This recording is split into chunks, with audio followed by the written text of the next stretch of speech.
Boa noite a todos. Primeiro, eu passo a palavra ao professor Marcos Oliveira, presidente do Grupo de Empresários G10, para dar as boas-vindas.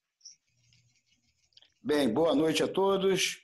Eu sou o professor Marcos, presidente do Grupo G10 de Empresários do Estado do Rio de Janeiro, há 14 anos, que tem como propósito, objetivo, alavancar a economia do Estado e criar relacionamento e trocar experiência entre os empresários.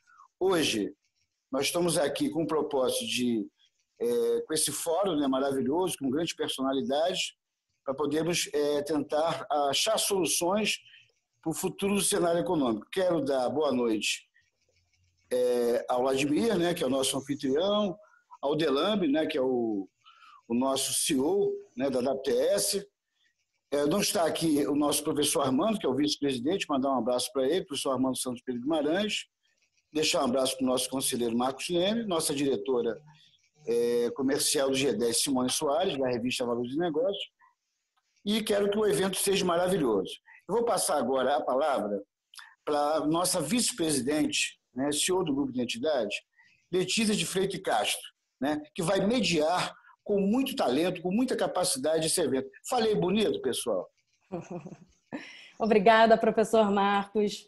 Boa noite a todos. Como o professor Marcos disse, eu sou a Letícia de Freitas e Castro, jornalista, CEO do Grupo Identidade e vice-presidente do Grupo de Empresários G10, que juntamente com a WTS Coaching e a Alterdata realiza hoje a segunda edição do Fórum Online Reflexão em Grupo. Hoje nós temos o prazer de contar com as presenças de Itamar Serpa, presidente da Embeleze, Gabriel Leal, diretor executivo de distribuição da XP Incorporation, Antônio Florencio Queiroz, presidente da FEComércio, Carlos Favoreto, presidente do Golfe Olímpico, Adalberto Santos, presidente da FAMAR Recursos Humanos, e Zeina Latif, consultora econômica e colunista do Estadão. Bom, primeiro, em nome de todos nós, eu agradeço a disponibilidade de todos os nossos debatedores. Com certeza será um debate de altíssimo nível e de conteúdo muito relevante para todos nós nesse momento tão delicado que nós estamos vivendo. E ficamos muito felizes, porque conseguimos reunir virtualmente um grupo bastante heterogêneo e especialista para falarmos sobre o futuro do cenário econômico. Então, eu vou explicar rapidamente a dinâmica do nosso encontro hoje, antes de passar a palavra aos nossos debatedores. Nós vamos ter 1h30 de debate e ele funcionará com uma primeira rodada de pensamentos acerca desse tema principal, onde cada debatedor vai ter 3 minutos para a resposta. E aí nós pedimos que cada um realmente respeite esse tempo sugerido, de modo que a gente consiga ter uma troca de informações dinâmica e muito enriquecedora para todos que estão participando hoje. Após essa primeira rodada, nós seremos agraciados com uma breve apresentação artística do Michael Sullivan, que estará muito bem acompanhado por sua esposa, que também é uma cantora maravilhosa. E depois desse oxigênio musical, a gente parte para a fase final da live, onde executivos de diferentes segmentos vão direcionar perguntas aos nossos debatedores. Nesse momento, novamente, a gente pede que as perguntas sejam feitas em 30 segundos e que os debatedores tenham as suas respostas em 2 minutos. Vamos exercitar o poder de síntese nesse momento. Bom, eu gostaria de começar esse debate com o nosso anfitrião, Vladimir Carvalho, presidente da Alterdata Softwares. Vladimir, você como presidente da Alterdata, que é uma empresa que atende mais de 50 mil clientes de diversos setores, muitos deles que atuam diretamente nos segmentos mais afetados com o isolamento, como salões de beleza, as oficinas mecânicas, o setor da moda. Apesar de você não estar totalmente inserido nesse contexto, você está muito próximo às empresas que estão diretamente inseridas nesse contexto das que mais sofreram com o isolamento. Eu gostaria de pedir que você fizesse uma explanação sobre a sua visão acerca desses impactos econômicos nesses segmentos e o que você vislumbra para o futuro. Obrigado, Letícia. Obrigado a todos pela presença. Parabéns ao Marcos aí pela organização. O G10 tem feito um trabalho bem importante nesse momento. E deixa eu me apresentar para as pessoas. Eu tenho uma companhia de software. Meu nome é Vladimir Carvalho. Eu tenho a Alterdata, uma empresa que está no mercado desde 1989, fazendo software para o varejo. Então, nós temos cerca de 50 mil clientes de relacionamento contínuo e acontece exatamente o que a Letícia falou, que nós somos, na verdade, um grande termômetro de tudo que está acontecendo no mercado em função dessa diversidade de segmentos que nós atuamos. A gente tem observado que a grande maioria das empresas elas estão desesperadas em função de não saber exatamente para onde vão. Algumas não estão entendendo a gravidade do momento, porque o problema que eu estou vendo hoje, ele não é apenas econômico, nós estamos falando de uma transformação da sociedade como um todo, e as pessoas não estão entendendo bem isso. Na minha concepção, o que está mudando não é apenas as empresas fechadas, nós estamos mudando os valores, nós estamos mudando o que é certo e errado, relacionamento de cliente e fornecedor está sendo trocado, a maneira de liderar as pessoas estão sendo modificadas. Tem uma série de contextos que estão acontecendo que elas certamente vai ser uma grande barreira no pós-crise. Eu acredito que o pós-crise, na hora que o governo falar todo mundo trabalhando de novo, a economia não vai voltar imediatamente, ela vai voltar lentamente, então as empresas não vão ter os seus faturamentos recuperados com velocidade, isso vai demorar, provavelmente até novembro. Então, de maio a novembro, nós vamos viver meses muito duros. E são meses muito importantes para que os empresários entendam que esse reposicionamento que eles têm que ter é mais profundo. Eu tenho observado, na Alterdata, por exemplo, nós temos 1.800 colaboradores. São 1.800 colaboradores que estão em home office.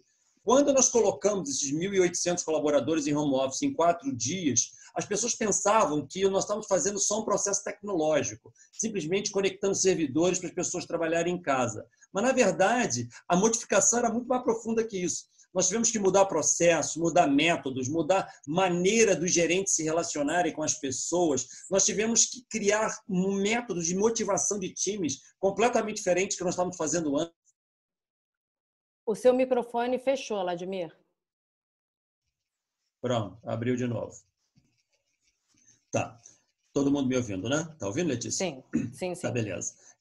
Então, o que eu estou entendendo é que as modificações são mais profundas do que as pessoas estão pensando. E por isso que eu acho que esse tipo de live, como essa que nós estamos fazendo hoje, esse tipo de bate-papo, é muito importante. Eu acho que o problema do pós-quarentena vai ser um aspecto de nós nos reinventarmos sobre vários aspectos. Lá na Alterdata, com esses 1.800 colaboradores, o nosso RH está tendo que ter um trabalho diferente. A nossa infraestrutura de apoiar todo o time está sendo diferente. Mas a essência de tudo é que nós estamos entendendo que os clientes querem coisas diferentes hoje em dia. A gente pode se relacionar com eles de uma outra forma. O nosso comercial está sendo reinventado completamente. Então, o que está acontecendo hoje não é um problema de saúde. É um problema quase que filosófico, antropológico, social. A sociedade está se transformando. E é muito importante que eventos como esse consigam esclarecer para as pessoas, de fato, o quão é profunda as modificações que nós temos que fazer em nossos negócios. Porque muitos empresários, Letícia, eu acredito que não estão entendendo ainda o que está acontecendo de fato. Então, eu tenho feito atualmente 1, 2 lives por dia. Eu já falei nesses últimos 40 dias para mais de 30 mil pessoas, 30 mil empresários, passando esse tipo de informação, e as pessoas se assustam com algumas colocações, porque realmente cortar a carne é muito importante. Nós temos que, na verdade, usar uma expressão que eu tenho falado muito, né, em apresentações, desconstruir as nossas empresas. As nossas empresas precisam ser desconstruídas e nós criarmos um outro padrão de excelência, com outra pegada, e isso não é uma coisa fácil de fazer. É algo que nós podemos conversar bastante hoje aqui. Acho que todos os participantes aqui podem ajudar nessas reflexões, porque eu acho que as óticas diferentes, você usou uma palavra quando começou que eu adoro, que é heterogêneos. Quanto mais heterogêneos nós formos nesse momento, mais rico é o debate. Porque nós estamos falando, eu sou de tecnologia, tem gente aqui do mercado financeiro, tem gente da área de distribuição. Então, essas visões diferentes tornam esse grupo aqui extremamente forte para nós termos alguns insights e ideias novas. Certamente. Na realidade, algumas empresas até têm muito mais dificuldade de passarem por essa crise, de atravessarem por essa crise, principalmente porque, diferente dos clientes da Alterdata, Vladimir, elas não conseguiram se digitalizar a tempo. Elas não se prepararam para esse momento. As empresas que já são digitalizadas, elas estão tendo uma dinâmica muito mais interessante hoje de resultados do que as empresas que se mantiveram em ambiente físico, né? E tem um dado muito interessante da FEComércio RJ de que mais de 75% das empresas de comércio do Rio de Janeiro ainda não atuam via e-commerce. Isso é um dado recente, do final de março, para a gente ver a esfera que a gente está tratando, né, de empresas que dependem exclusivamente das suas vendas físicas. E aí, nesse intuito de facilitar esse processo de transição, a FEComércio recentemente lançou uma plataforma muito interessante, em tempo recorde, para facilitar que empresas que ainda não tinham se digitalizado conseguissem fazer essa transição ainda durante esse período de crise, enfim, de pandemia, quarentena, e não perdessem, não ficassem tão afetadas com o que vem acontecendo. Então, eu queria ter o prazer de chamar o Antônio Florencio para falar um pouquinho sobre esse projeto que foi lançado especificamente para essa crise do coronavírus e para falar também de algumas outras ações que estão sendo realizadas pela FEComércio RJ no intuito de minimizar os impactos gerados pela crise para esses micro e pequenos empresários. Boa noite, muito obrigado pelo convite. É um prazer muito grande estar aqui com vocês. E esse projeto nosso, ele foi oriundo dessa surpresa que nós tivemos pelos volumes de empresas que não têm o comércio eletrônico. Nós não estamos falando de marketplace. A nossa plataforma é efetivamente uma loja virtual que nós disponibilizamos para qualquer empresário que tenha interesse. Está no nosso site e é absolutamente gratuito. A implantação, enfim. O custo que ele vai ter vai ser na operação um percentual que ele vai pagar sobre as vendas que efetuarem para o desenvolvedor do sistema. A FEComércio, ela apenas, em parceria com o Sebrae, ela conseguiu disponibilizar esse recurso. Agora, a nossa preocupação muito grande é oriunda das medidas que estão sendo propostas pelo governo para auxiliar as empresas, que nós sabemos, principalmente em relação ao micro e pequeno empresário, que ainda não foi beneficiado por nenhuma dessas medidas. Nenhuma dessas medidas atinge ao microempresário, com faturamento até R$360 mil, e esse dinheiro, esse recurso, não está chegando na ponta. Ele está ficando empossado no sistema bancário, por diversas razões, mas eu diria que a mais grave é você tentar enfrentar um momento absolutamente heterodoxo com medidas ortodoxas. As medidas convencionais que se utilizavam para crédito no passado não servem para o momento de agora. E tem que haver uma flexibilização das exigências para a liberação desses recursos, porque senão nenhuma empresa vai ter acesso. Tanto que uma das medidas que nós estamos brigando já há 30 dias é para que se interrompa o cartório de protestos, os protestos de títulos, porque as empresas não têm recurso para pagar, vão ter seus títulos protestados, o seu nome negativado e não terão acesso ao crédito.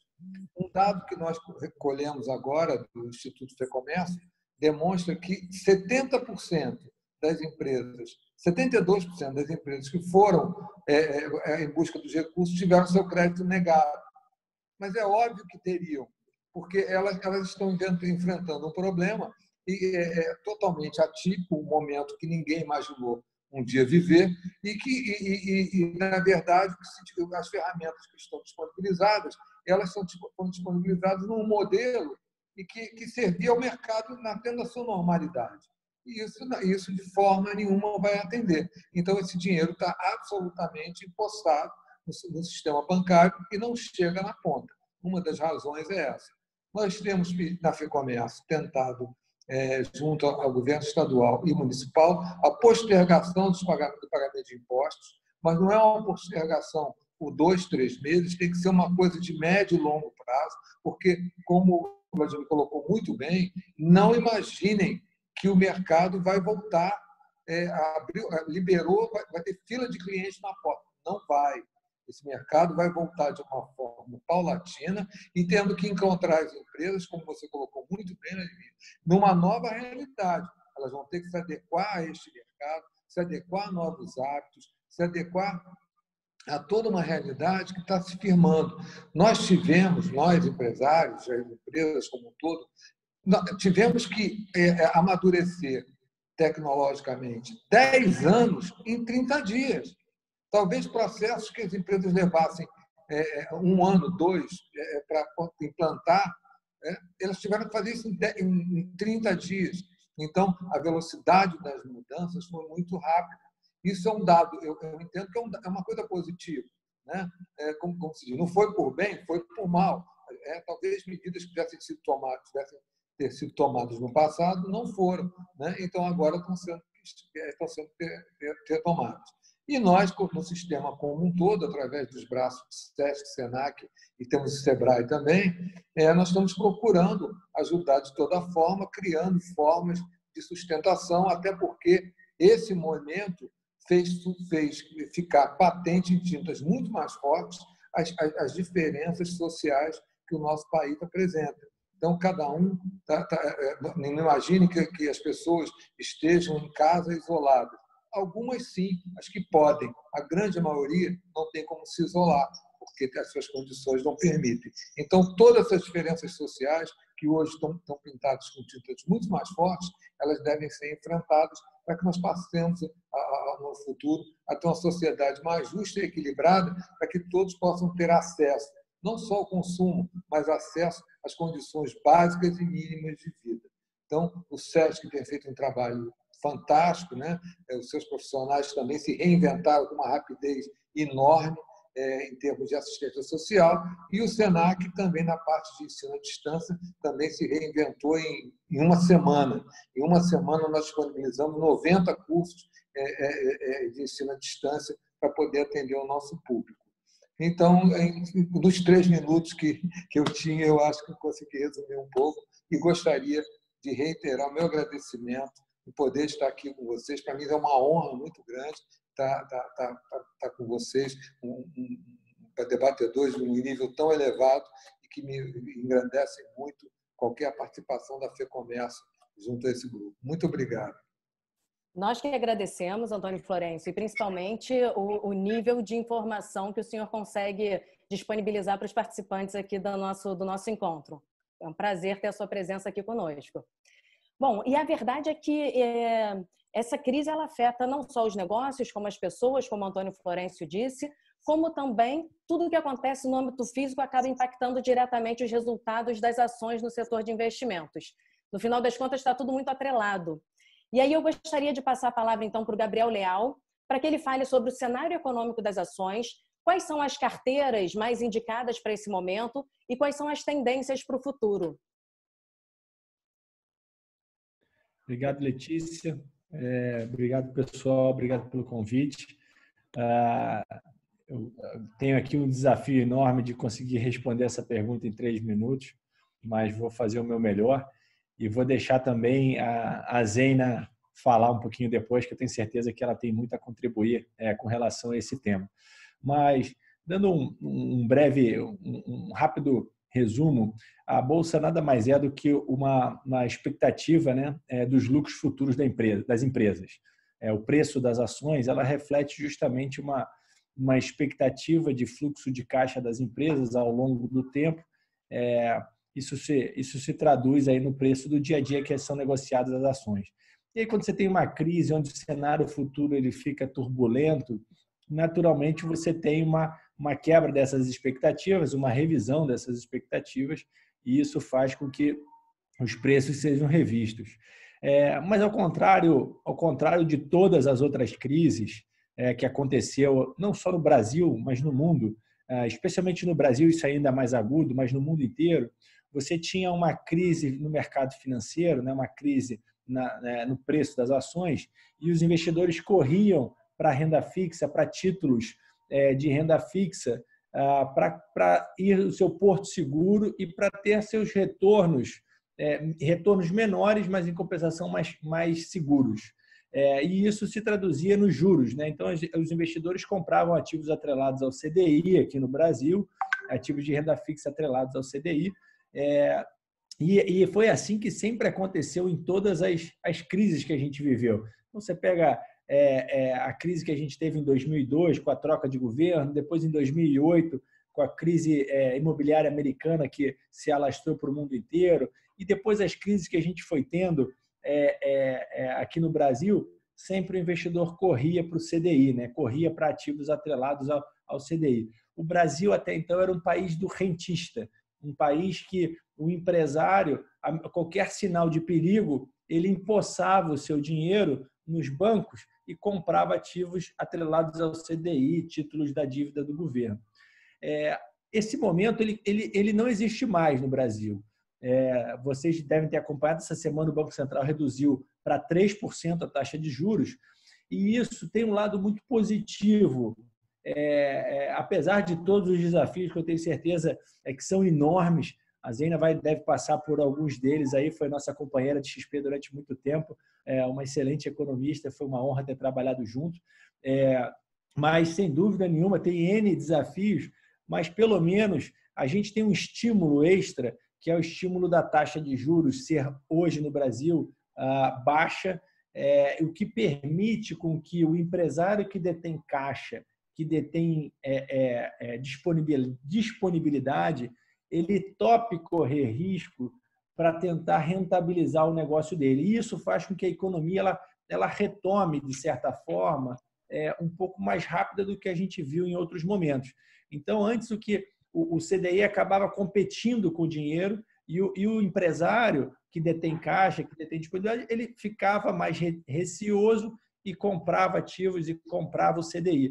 Hoje em dia, esse cenário ele é diferente, então isso pode, de certa forma, contribuir para o aumento do preço dos ativos. Isso pode refletir em bolsa, pode refletir no preço de imóveis, de uma maneira diferente de todas as outras crises. Todas as outras crises você tinha, de fato, uma depressão nos preços e uma competição para o dinheiro para a renda fixa. E hoje esse cenário mudou. Então, gente, é óbvio que no curto prazo ainda vai ter muita turbulência, ainda vai ter muita volatilidade, especialmente no mercado acionário, mas eu não tenho a menor dúvida que com um horizonte de 3, 5 anos, existem boas oportunidades, boas empresas, tá? Boas empresas no mercado, boas empresas listadas e até mesmo o mercado se preparava para muitas empresas irem para a Bolsa, acessarem a Bolsa.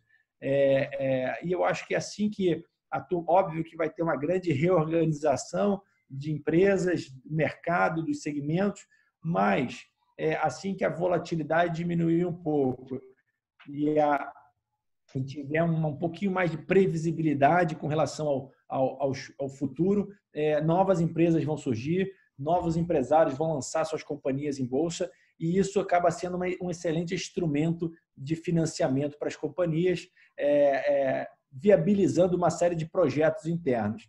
Então, do lado do mercado financeiro, é um pouco diferente das outras crises e apesar de muitas notícias negativas, existe sim uma esperança de que, pelo menos os preços dos ativos e no mercado, existe sim uma esperança de que pode ser diferente, principalmente num horizonte um pouquinho mais de médio e longo prazo.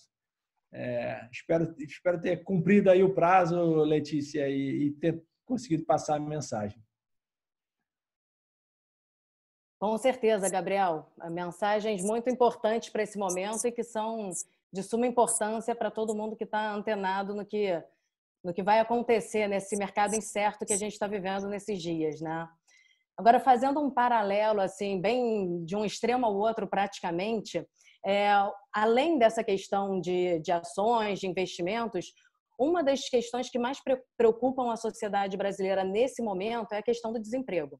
E é impossível a gente falar de futuro de cenário econômico sem tocar nesse ponto que é, enfim, imprescindível até para que a economia continue girando, né? O poder de compra e que a gente consiga ter uma saúde financeira, por menor que seja. Então, para falar um pouquinho sobre esse tema, eu gostaria que o Adalberto Santos, que é presidente da AFAMAR Recursos Humanos, ele comentasse a respeito do Programa Emergencial de Proteção ao Emprego e Renda que o governo implementou para, enfim, tentar minimizar esses impactos para a nossa força trabalhadora. Adalberto? Ok. Bom, Letícia, professor Marcos, obrigado pelo convite, é uma honra estar aqui, a gente trocar algumas ideias sobre o que está acontecendo no mercado. Eu milito nessa área de recursos humanos, de empreendedorismo, já há mais de 25 anos, e o que nossa empresa faz é entregar trabalhadores para outras empresas, através de seleção de pessoal e tal. Então, nesse cenário, eu conheço muitas empresas, e o que está acontecendo, em particular no Rio de Janeiro, em relação às medidas, o Vladimir falou uma coisa que é verdade, o empresariado está que nem uma barata tonta, né? O que eu faço? Eu contrato. Eu acho que as medidas que o governo propôs, de redução de salário, de carga horária, de 25, 50, 70, suspensão de contrato, eu acho super interessante se você entender perfeitamente aonde isso se adequa no seu negócio, né? Por exemplo, muita coisa no comércio não se adequa a 25, 30, 50%, redução de nada. É suspensão mesmo ou demissão. Só que você tem algumas amarras. Por exemplo, quando você faz a suspensão de 2 meses, 60 dias, você tem que se comprometer que vai ficar com esse trabalhador mais 60 dias. Então, como é que você hoje pode ter certeza que daqui a 2 meses você vai poder garantir a segurança desse trabalhador mais 60 dias? Aliás, isso aí provavelmente vai mudar para 90, né? Mas, de qualquer forma, vai ser 90 mais 90. Então, é uma medida, uma tomada de decisão que gera muita insegurança. Mas, de qualquer forma, eu acho que é uma tentativa do governo ele se contrapor, dar uma contrapartida em relação ao seguro-desemprego, que também reduz o salário como regra, não sei quem ganha até 2 salários mínimos, mais ou menos, mas fora isso, que também é algo que pode ser alterado, existe uma proposta dentro do Congresso, seja alterado, em vez de ser R$1.800 e poucos, para passar a 3.000 e pouco. Então, de qualquer forma, vai ampliar um pouco mais isso. Mas eu acho válida essa tentativa do governo nesse sentido. Eu acho que uma outra coisa super importante que o governo está fazendo, mas que também, na minha opinião, não vai resolver pelo curto prazo, são as medidas em relação à postergação de impostos, né? De fundo de garantia, de PIS, de COFINS, de imposto de renda. Então, você vai ganhar um fôlego? Vai, mas você vai ter que pagar lá na frente. E você vai pagar lá na frente da mesma forma, sem juros, sem correção, você vai ter que pagar. Então, você vai, na verdade, dizer o seguinte: bom, eu vou pegar meu imposto de renda, meu PIS e meu COFINS, e vou pagar lá na frente, daqui a 2 meses. Mas você vai ter que pagar. Eu acho que isso vai ser alterado, porque daqui a 2 meses, eu acho que não vai acontecer nada. Ninguém vai ter condições de honrar com esse compromisso, né? Mas, de qualquer forma, nesse momento, tira o empresário do sufoco para que ele possa respirar um pouco e até pensar o que ele vai fazer. Eu acho que algumas medidas interessantes, eu acho que na parte trabalhista, na parte tributária principalmente, eu acho que dá algum fôlego para o empresário pensar. Algo também importante é a questão do banco de horas, né? Você tem hoje os 15 dias que a empresa normalmente pagava com afastamento do trabalhador, hoje o governo paga, eu acho que isso também é relevante. Houve uma pequena redução aí, atinge aí diretamente o SESC-SENAC, de redução de terceiros, mais ou menos 1,3%, que dá algum fôlego também, mas acho válido. Então, eu acho que as medidas, de uma maneira geral, elas são interessantes. Eu tenho algumas preocupações, né? Por exemplo, essa questão de home office, né? Home office, todo mundo, eu falo, e eu acho que todo mundo está fazendo certo, botou todo mundo em casa, vamos trabalhar. Agora, só que existe uma lei, né? De 2018, acho que em novembro começou a vigorar essa lei, que explicita algumas condições para você trabalhar home office. Então, o empresário tem que ficar atento. No primeiro momento, ele bota todo mundo em casa, dá computador, compra o computador, ele usa o computador, o cara fica trabalhando 24 horas, fica disponível. Eu acho que também, mas ele tem que ficar atento nas questões que surgirão lá na frente, trabalhistas, né? Porque a legislação trabalhista, ela existe. Então, a gente não pode simplesmente botar todo mundo em casa e ponto final. E está tudo certo. Então, acho que é uma preocupação que a gente tem. Mas, assim, de uma maneira geral, Letícia, e demais pessoas profissionais que estão aqui, empresários e tudo mais, eu acho que as medidas são relativamente boas. Não vamos dar conta disso, não vai dar conta disso. Que muita empresa vai ter que demitir, já está demitindo, porque não adianta, as situações de cada empresa que vai validar que tipo de comportamento você vai ter. Né? Então, eu acho que, mas de qualquer forma, eu acho que foi um caminho. Agora, tem uma coisa que eu acho que o governo comunica muito mal, né? Comunica muito mal, a gente tem uma turbulência muito grande, mistura-se questões econômicas, questões políticas e tudo mais, e aí o empresário fica que nem uma barata tonta, a cada dia é uma mudança, é uma alteração, então a gente tem que ter assim, muita cabeça fria, ter muita orientação, ler, para que a gente possa, enquanto empresário, eu sou empresário também, a gente possa tomar medidas melhores para que a gente possa passar por essa turbulência. mas o cenário é bem complicado. Sim, sim, com certeza, Adalberto. Mas o bacana é que, para ilustrar essa experiência, como experiência real de adesão ao Programa Emergencial de Manutenção do Emprego e Renda, a gente tem aqui a presença de uma empresa da indústria que aderiu ao programa e teve os seus resultados. Então, para compartilhar com a gente tanto essa questão da adesão ao programa, quanto como essa empresa vem se posicionando frente à crise, em termos de produtividade, falando inclusive de home office, com a parte administrativa, eu gostaria de chamar o senhor Itamar Serpa, que é o presidente da Embeleze, que conseguiu, nesse meio tempo, fazer praticamente uma transformação administrativa na sua gestão. Itamar, boa noite, Itamar. Boa noite, um prazer estar aqui falando com vocês. Eu estou na empresa, aproveitou, ela começou a pandemia e o fechamento do comércio, e nós entendemos o seguinte: nosso primeiro propósito era o possível não demitir ninguém, mas se fosse demitir teria que ser em último caso, ou então em casos que nós que somos empresários sabemos como é sempre a demissão. Nós contratamos pela capacidade técnica, capacidade cognitiva, vamos dizer assim, e depois demitimos pelo relacionamento. E aí é o seguinte: nós fizemos o plano que veio do governo, nós colocamos cerca de 500 funcionários no sistema do governo, de metade só do 50% do salário, estou trabalhando um dia sim, outro não, exatamente para atender também a outra ordem, que é manter a distância, isso eu estou dizendo na fábrica. O escritório entrou todo em home office, quer dizer, não tivemos problema muito aí. Agora, o mais importante que nós fizemos foi praticamente uma horizontalização da empresa. Nós conversamos todos os dias, às 9 horas da manhã, com todo o pessoal da área comercial, da área financeira, da área de venda, de produção, todinho. E essa reunião mudou um pouco assim, o relacionamento e a produtividade. Nós tivemos um setor só que fechou diretamente, que foram as perfumarias. Isso aí realmente foi difícil. Nós tivemos que depois fazer uma demissão de algumas pessoas que não tinham trabalho mesmo. E por mais que nós remanejássemos, teve um pequeno número, entre 5% e 10%, nós não tínhamos onde colocar.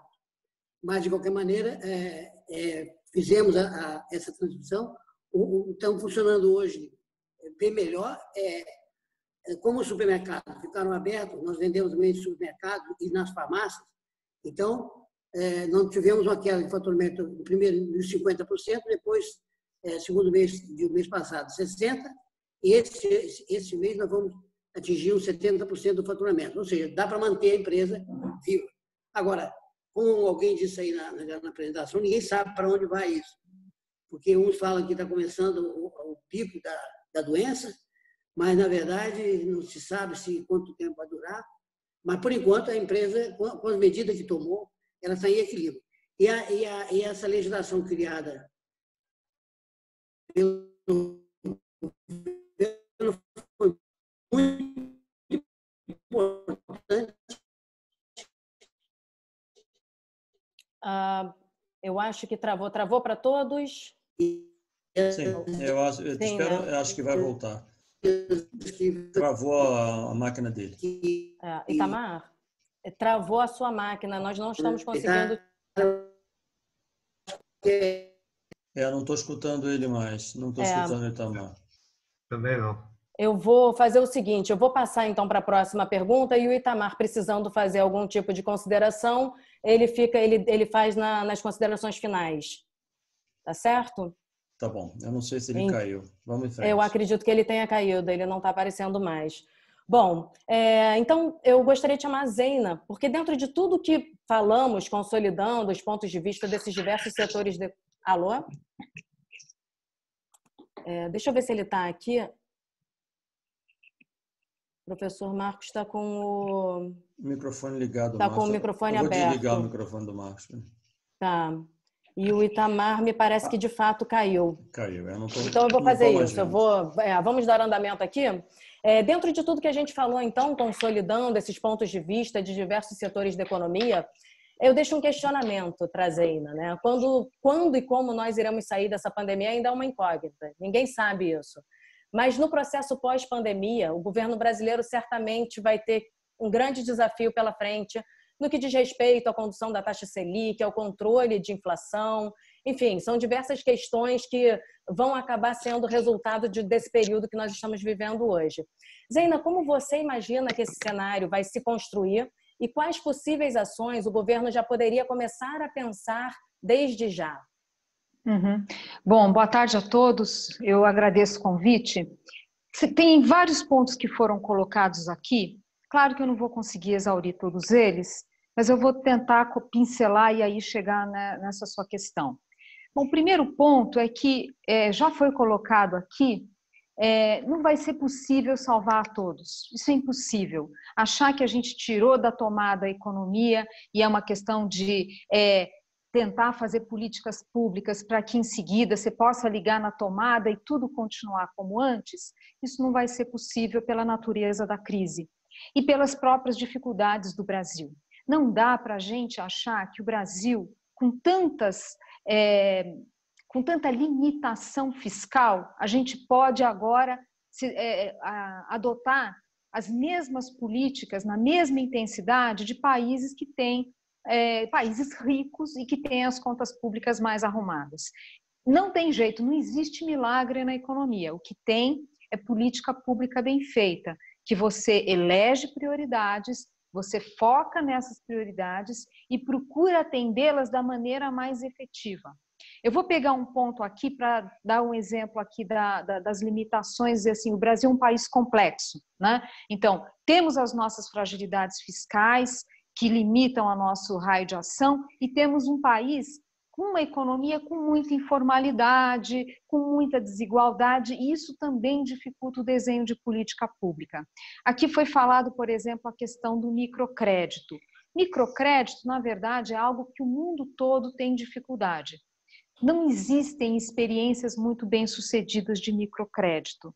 Bom, o Brasil, a gente não tem essa experiência, né? Então, por exemplo, o Bolsa Família é uma política bem-sucedida e agora, na crise, foi possível você rapidamente acionar o Bolsa Família, porque você sabe onde estão as pessoas, tem o cadastro, tem o cartãozinho, está tudo certo. Então, é uma política bem-sucedida que a gente pode, obviamente, fazer uso disso agora. Não é o caso do microcrédito, é um caminho a ser percorrido. É muito difícil para o banco emprestar recursos para alguém que ele não tem nenhum relacionamento, ele não conhece, a empresa não tem, né, enfim, um histórico de crédito. E aqui já foi colocado que nós estamos numa crise de muitas transformações, que as empresas vão ter que se reinventar. Pois bem, se coloque no lugar do banqueiro. Como é que vai dar crédito sabendo que a realidade pós-pandemia é muito diferente? O risco de inadimplência é altíssimo. E o risco de inadimplência no Brasil, ele vem junto, lamentavelmente, com uma grande insegurança jurídica. A capacidade dos bancos de recuperarem ativos em caso de inadimplência, ativos com garantias, é baixíssima. De acordo com o trabalho ali que o Banco Mundial fez comparando os vários países, a gente está falando algo em torno de 14% no Brasil, sendo que nos emergentes é 50%. Então, o banqueiro fala, olha, não vale a pena emprestar. Então, a gente às vezes acaba apontando vilões, mas desconhece a complexidade do Brasil. Esse tal custo Brasil, má notícia, impacta também o nosso mercado de crédito e dificulta essa nossa reação agora. Temos, obviamente, tem política, né, que já foi citado aqui, que o governo liberando linhas de crédito para microempresa, mas é isso, é muito difícil você, de fato, conseguir, nesse contexto, atender a tudo e a todos. A tendência nossa natural é falar assim, os bancos tinham que emprestar e pronto. Mas a gente tem que lembrar que a última coisa que a gente quer é banco quebrando. Se a gente tiver uma crise bancária no Brasil, aí que essa crise vai ficar muito mais séria. E onde está o nosso dinheiro? Está no banco. Um banco quebrar é ruim para todos nós. Então, uma coisa é você tentar identificar o que está acontecendo no mercado de crédito e que ações que o governo pode fazer para tentar ajudar esse crédito a fluir. No caso dessa política que foi aprovada, são 16 bi, 85% desse recurso tem garantia do Tesouro Nacional. Então, precisa entender o que está impactando, o que está, né, atrapalhando, mas jamais forçar os bancos a rasgar manuais. Isso a gente não pode. Aqui falou-se a questão da comunicação. Então, nessa complexidade toda, eu concordo totalmente. 2 vezes foram faladas aqui essa questão, apontados o problema de comunicação, como as pessoas estão ainda sem entender essa crise, muito sem informação em relação às medidas, a como fazer, como não fazer. Isso é um problema sério. Então, veja, a gente está falando de um Estado brasileiro que já tem as suas limitações e a gente está errando muito. A gente está vendo nitidamente o governo gastando energia com temas que poderiam esperar, que não era o momento, ou temas absolutamente inadequados. Essa energia tinha que estar sendo gasta para ajudar a sociedade a entender esse momento. Então, a verdade, nós temos que encarar a realidade. O Brasil está se saindo muito mal na gestão no gerenciamento dessa crise. E não é por falta de recursos, é por falta de competência. Nós temos uma má gestão da área de saúde aí nos seus vários aspectos, falta de coordenação, demorou para ouvir os alertas do Ministério da Saúde. O alerta foi feito no dia 22 de janeiro, a gente tinha um carnaval para vir em fevereiro. Você fala, todos os países erraram, a gente errou mais. Quando a gente vê a experiência dos países da América Latina, reagiram mais rapidamente que a gente. E agora o que está acontecendo é que perdemos essa batalha e a gente só vê o número de óbitos crescer e o número de pessoas infectadas. A doença, né, a epidemia atingindo as camadas populares e nos grandes centros já é bastante claro o saturamento da rede pública e a gente sabe que vai piorar. A gente teve hoje um anúncio, o governador de São Paulo falando que vai ter que estender o período de isolamento. Sendo que era, né? Enfim, eu não achei que isso fosse, assim, não é surpresa tudo isso, mas o meu ponto é que a gente nem sabe quanto tempo vai ser esse isolamento. Imagina discutir recuperação da economia. E mesmo quando sairmos do isolamento, provavelmente, a julgar pelo que os especialistas da área de saúde estão falando, não é que vai ser um libera total. Vão ter idas e vindas, vai ser limitado, vão testando aos poucos, até que a gente tenha vacinação em massa. A gente vai ter um período ainda prolongado de idas e vindas, da sociedade muito assustada. Você pode até liberar, sair para eliminar o isolamento, levantar o isolamento. Pode até acontecer. Vamos pegar o setor de turismo. Quem que vai arriscar viajar sem estar vacinado, expor a sua família? Como é que fica? Então, as pessoas vão continuar ainda muito receosas. Ninguém vai querer pegar elevador cheio. Ninguém vai querer arriscar. Então, nós vamos ter um longo período ainda. Depois a gente vai ter concluído essa fase, ou pelo menos a fase mais crítica da doença, que a gente fala, tudo bem, já estamos mais seguros, toda a recuperação da economia, que como já foi colocado aqui, vai ser muito lento, isso está bastante claro. E vai ser lento e num mundo diferente. E que as empresas vão ter que se adaptar. A gente aprendeu com essa crise agora que as empresas, é essencial que elas tenham caixa. As empresas com caixa, elas conseguem lidar mais. Então, essa é uma realidade. Essa é uma realidade. Tem que ter caixa. Tem que ter boa gestão.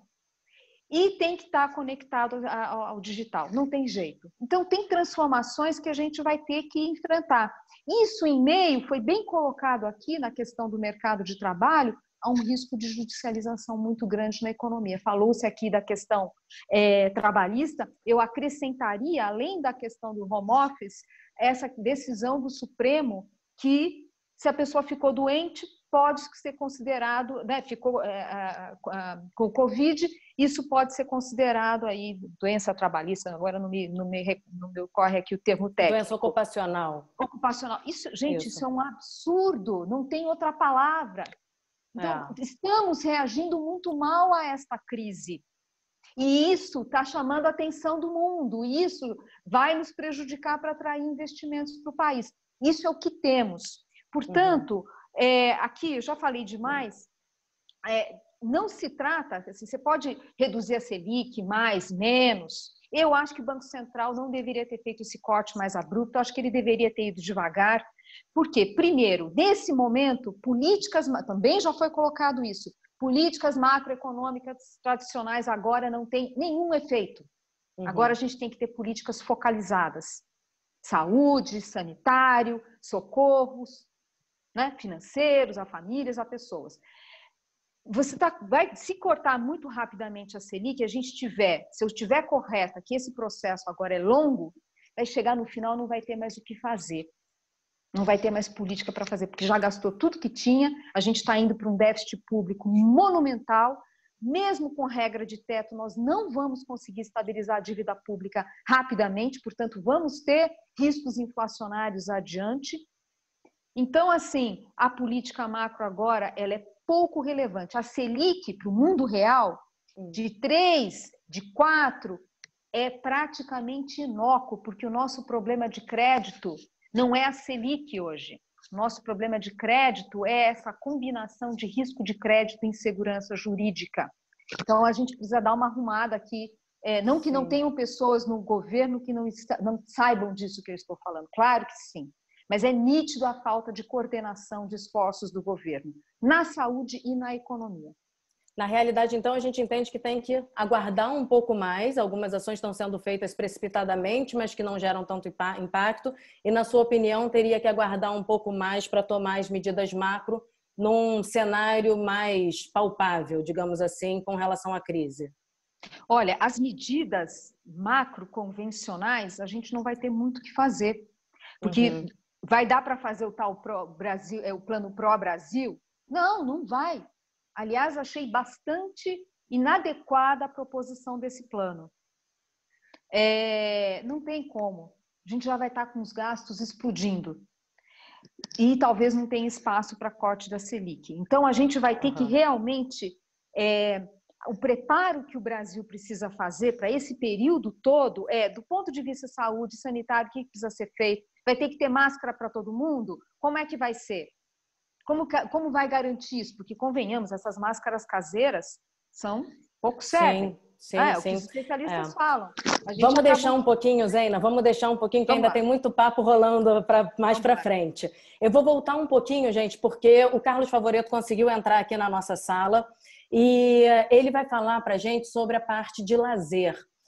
Justamente um ponto importantíssimo que a Zeina acabou de tocar, que realmente um dos setores que vai voltar com mais lentidão, possivelmente, porque mesmo que passando essa pandemia, a gente vai precisar se manter evitando aglomerações. Então, o setor de lazer ele é um dos que possivelmente será um dos últimos a voltarem com força total, né?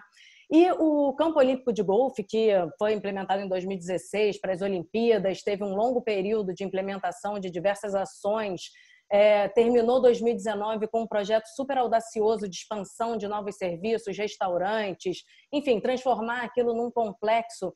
Infelizmente, frente à pandemia, ele teve que cessar essas ações. E aí eu queria saber do Carlos Favoreto como é essa realidade hoje, já que vocês estavam com um projeto muito interessante e que com certeza ia trazer resultados de frequência no clube, ia posicionar aquele espaço como um dos espaços do Rio de Janeiro, ali principalmente na Barra da Tijuca. Como é que é essa realidade hoje e o que você vislumbra de futuro para o segmento do lazer especificamente? Bom, boa noite a todos. É um prazer grande estar aqui com vocês e falar sobre esse tema tão importante, né, dentro da economia. Eu tenho quase 32 anos de empresário, sou filho de empresário do ramo de serviço e dentro do meu ramo, dentro dos meus negócios, eu tenho serviços, comércio, mineração, agronegócio e lazer, né? Confesso para vocês que dentro desses todos os negócios, o que mais está sofrendo é o lazer, né? Nem o comercial está sofrendo tanto quanto o lazer. E vou explicar o porquê, né? Porque o comercial, eu tive até meus negócios que eu tenho em comércio, eu implementei o e-commerce, que já estava ali meio que parado, né? E a gente teve que se reinventar dentro daquilo tudo, reinventar, né? Dentro daquilo tudo que a gente está ouvindo aqui dos palestrantes. Então, esse ramo do comércio sofreu muito menos que o lazer. O lazer foi catastrófico, né? Por quê?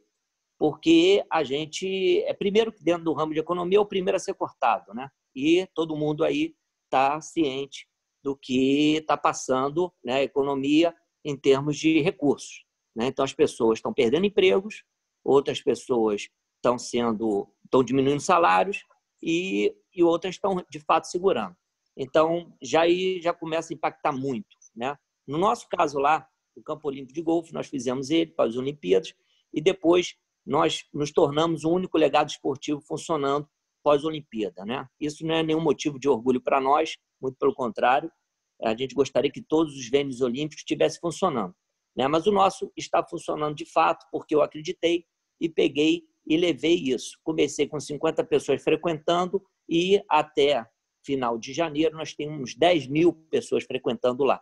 Já tinha virado um point e a gente estava já no caminho só de crescimento, né? Nós somos muito reconhecidos lá fora, porque nós fomos vistos por 1 bilhão de pessoas e nós estamos agora, recentemente, fomos eleitos novamente o melhor campo de golfe do Brasil, pela revista Golf Giants americana, e estamos entre o top 20 do mundo, estamos entre os 20 melhores campos do mundo. Então, o nosso maior cliente é exatamente o cliente que vem de fora.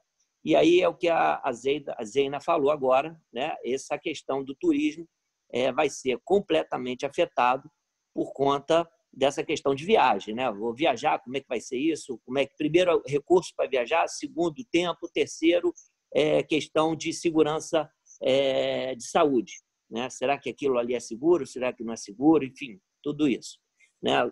Logo quando houve essa questão da pandemia, que começou em dezembro e em janeiro estourou bastante, muito forte, lá na China, na Ásia, a gente começou a ficar preocupado, porque nós temos muitos clientes que vinham da Ásia, principalmente os coreanos e os chineses, e também japoneses, e esses começaram já a não vir, né? E no período de fevereiro também houve também uma queda brusca.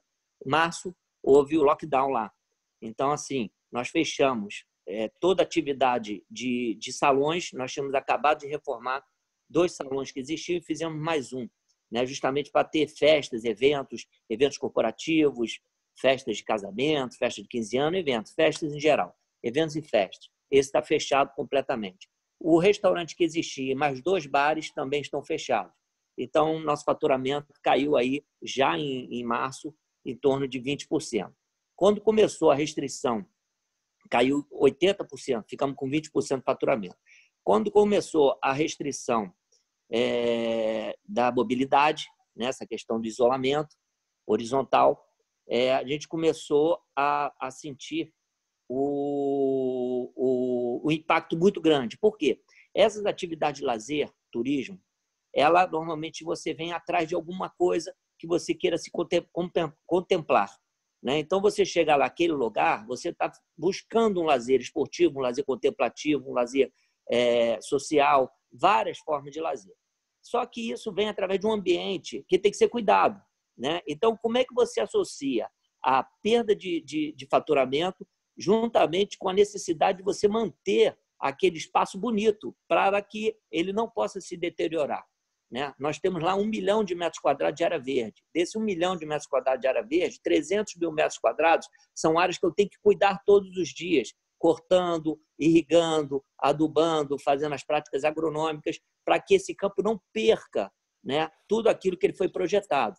E não adianta a gente parar de fazer isso. Eu vou ter que continuar isso, né, porque aquilo ali é quase que uma implementação agrícola, né? Quer dizer, não é quase não, é uma implementação agrícola. Se não cuidar, a grama morre. Se não cuidar, todo o trabalho que foi feito de designer do campo, ele é acabado e para reconstruir não tem preço para reconstruir. Então, nós estamos num dilema muito grande, porque a gente tem que manter ali uma estrutura mínima de manutenção e essa estrutura mínima esperando passar esse período, né? Aí vem também, novamente, o que a Zeina falou, né? Essa falta de informação é que nos está deixando muito agoniado, né? todo investimento que a gente teria este ano, eu já cancelei, né? E já joguei de todo para o ano que vem. Nós não vamos fazer mais nenhum tipo de investimento, porque justamente a gente não sabe como é que vai ser esse pós-crise, né? Como é que vai se comportar isso tudo para esse ramo, o ramo de lazer e turismo. Então, está cancelado, né? Além disso, a gente quer entender o seguinte, quando nós começamos a fazer isso tudo, eu coloquei a turma que estava lá, 10% eu mandei embora direto, 10% eu fiquei tocando e 8% em termos de mão de obra. E 8% eu coloquei de férias. Esse pessoal voltou, né? E agora? Vou fazer o quê? Porque falaram que a pandemia teria o pico em março, depois abril. Agora estão dizendo que é só em final de julho.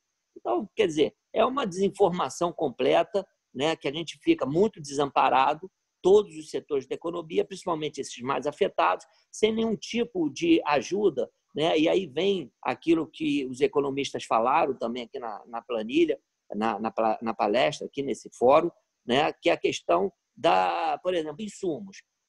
Eu não tenho como, e também não houve nenhum tipo de ajuda e nenhum tipo de desconto em energia elétrica, em água, né? Então, hoje, um dos meus maiores insumos lá é energia elétrica, né? Então, a gente tem um consumo de energia elétrica lá por conta dos frigoríficos que estão ligados, por conta da irrigação, né, das motobombas, que são gigantescas, que eu preciso ficar irrigando, que não tem nenhum desconto. Mas não fica tranquilo, tem 90 dias aí que falta de corte. O empresário não está preocupado em pagar imposto, o empresário não está preocupado em deixar de pagar suas taxas, suas tarifas.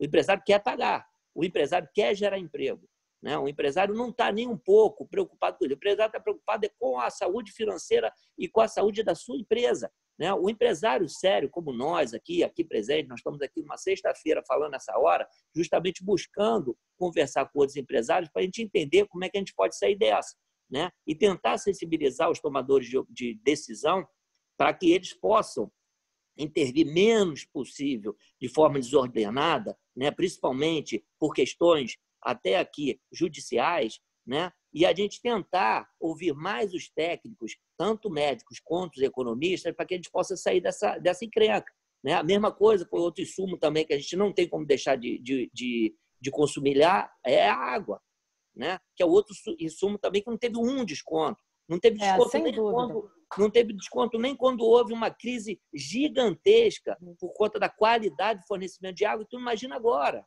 né? Então, quer dizer, nós estamos aqui numa situação muito complicada, né? Eu estou falando aqui em nome de um grupo de 2.000 funcionários, né? Só lá no campo de golfe eu tinha 120 funcionários, todos registrados, né? Então, assim, a gente já demitiu bastante e vamos continuar demitindo. Mas a gente não está satisfeito com isso, muito pelo contrário.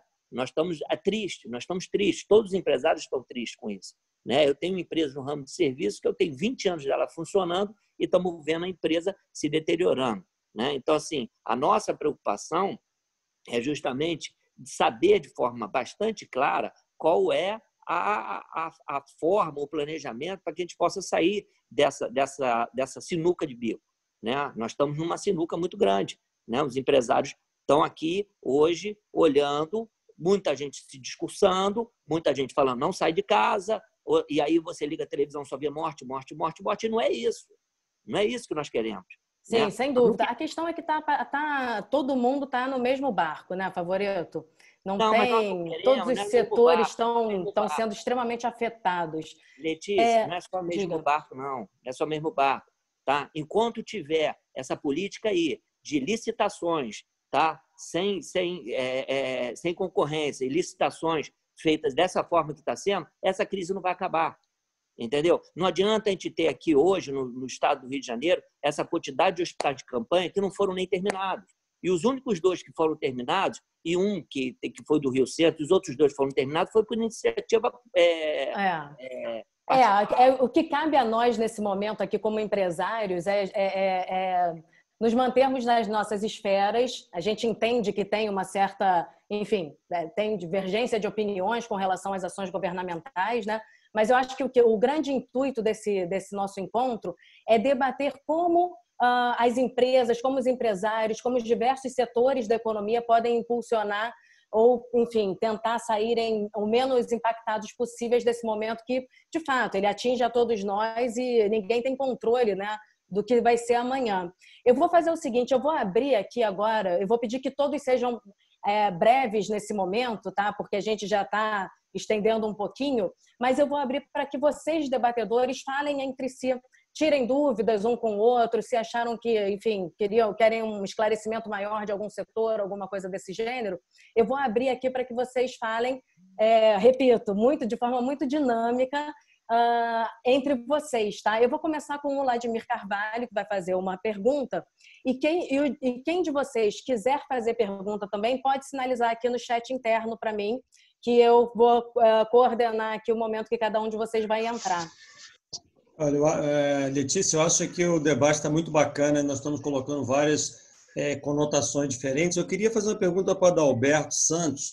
Ele trouxe algumas questões relacionadas a pessoas. Eu queria entender do Adalberto se ele tem percebido uma coisa que eu estou notando. Eu não sei se isso é normal ou o que ele acha sobre gente, né? Nós estamos notando aqui, eu estou notando que as lideranças têm que se reposicionar. Nós estamos notando que o que era aceitável no passado não é mais aceitável hoje. Notando que alguns funcionários, se não se reposicionarem para entender que eles têm que se virar mais sozinhos e menos na dependência de um líder, de um gestor, de um gerente, de um supervisor, comandar essas pessoas, eles vão ter problemas. Então, eu acho que tanto os líderes quanto os liderados estão sendo pessoas diferentes nesse momento. Eu queria saber se o Adalberto concorda com isso, se é uma percepção que apenas eu estou vendo. Vladimir, eu concordo integralmente com você e te digo mais. Só sobreviverão os bons. Só sobreviverão quem entender o que está acontecendo. Só sobreviverão aqueles que derem um pouco mais do que deram a vida inteira. Vão ter que se redescobrir, fazer um pouco mais do que fizeram. Tem que ter um dinamismo cada vez maior. Não basta fazer algo só. Então, você tem que se redescobrir, você tem que estar mais disponível, você tem que ter mais energia. Isso serve para o gestor, serve para o colaborador, serve para todo mundo. Se reinventar e descobrir. A gente está numa guerra, sabe? Então, assim, quem tiver disposto a sobreviver vai ter que se unir. Então, os times, as equipes, os gestores têm que ser cada vez mais liderança e positivas, tem que trazer para você o time e tem que descobrir esse time os melhores. Só sobreviverão os melhores, mas isso é uma regra que já vem acontecendo há muito tempo, né? Então, assim, mais do que nunca, eu acho que é isso que vai acontecer e é isso que está acontecendo. Eu percebo isso com minha equipe, percebo isso com outros colegas que trabalham em outras empresas, que são empresários, que são gestores. Eu acho que o caminho é esse. E eu acho que a gente tem que puxar esse time e botar na mesa o seguinte, olha, cara, a sobrevivência do seu trabalho, da empresa, do cliente, vai depender mais do que nunca de todos nós. Exato. Se a gente não fizer muito mais, não vai acontecer nada. É isso. E eu acho que a sobrevivência das empresas passaram muito por aí, com certeza, eu acho. Muito bom. Eu acredito. Show. Letícia. Letícia está muda. Desculpa, gente, às vezes a tecnologia... como nenhum dos debatedores se pronunciou aqui, eu acho que é uma sinalização de que o debate está bem rico nas respostas, nas primeiras respostas de cada um de vocês. Eu vou dar sequência aqui, tá? Bom, a gente vai fazer um pequeno intervalo, um intervalo musical para dar uma respirada depois de tantas informações aí relevantes, de tantas opiniões de peso. A gente vai fazer um pequeno intervalo aqui musical. A gente estava contando com a participação presencial do Michael Sullivan e da esposa dele, Anneli Sullivan. Eles vão fazendo, inclusive, uma live agora às 20 horas no YouTube do Sullivan. Acabou que a data coincidiu, mas ele não deixou de prestigiar todos nós e mandou um vídeo para a gente cantando uma música. Quer que eu passe aqui, Letícia? Ah, você tem ele aí? Ótimo. Tem. Então pode passar.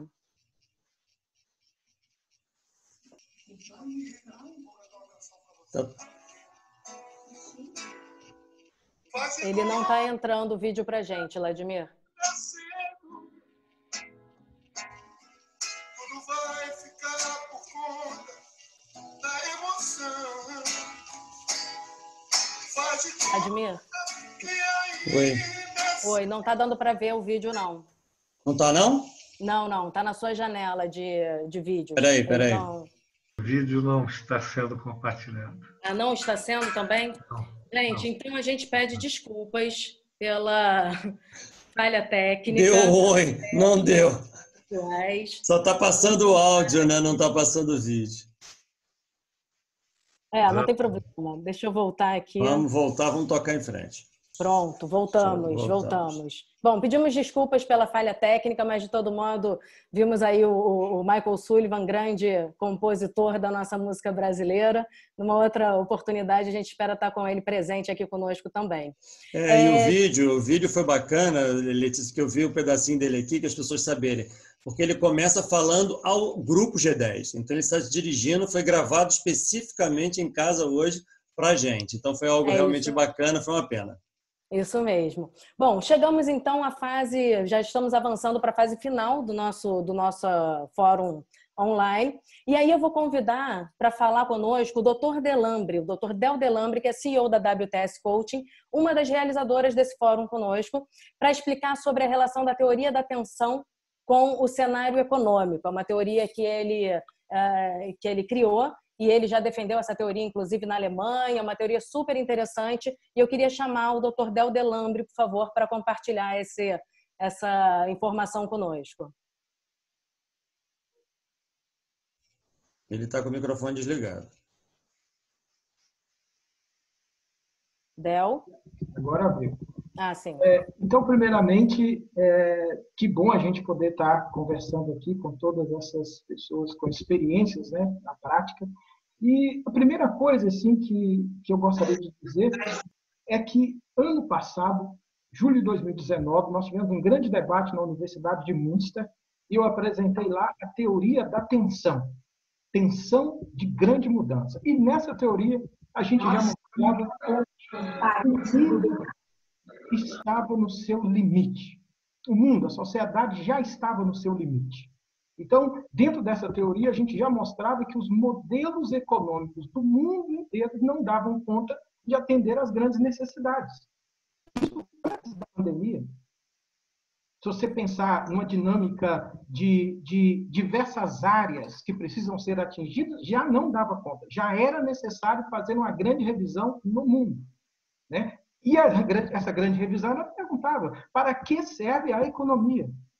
E aí a discussão já era que não se deve pensar a economia apenas pelo número. A economia está ligada à subsistência das grandes necessidades da sociedade. E aí o primeiro impacto que a gente pode dizer que a gente tem dentro dessa área é justamente no mercado de trabalho. No momento em que as tecnologias e a inteligência artificial, ela substitui numa empresa onde trabalhava 100 pessoas, você tem agora, com a inteligência artificial, 10, o que você faz com as 80, 90 que ficam de fora? Isso já era uma realidade antes da pandemia. Então, a pergunta central é, para que é a economia? Se é uma economia voltada para a própria subsistência da economia, então, nada a pandemia tem a nos dizer.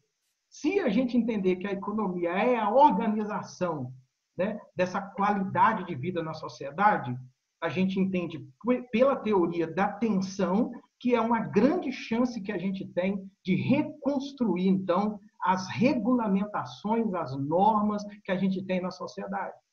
E aí nós vamos colocar aqui 3 grandes impactos, então, apenas. O primeiro deles é na própria regulamentação.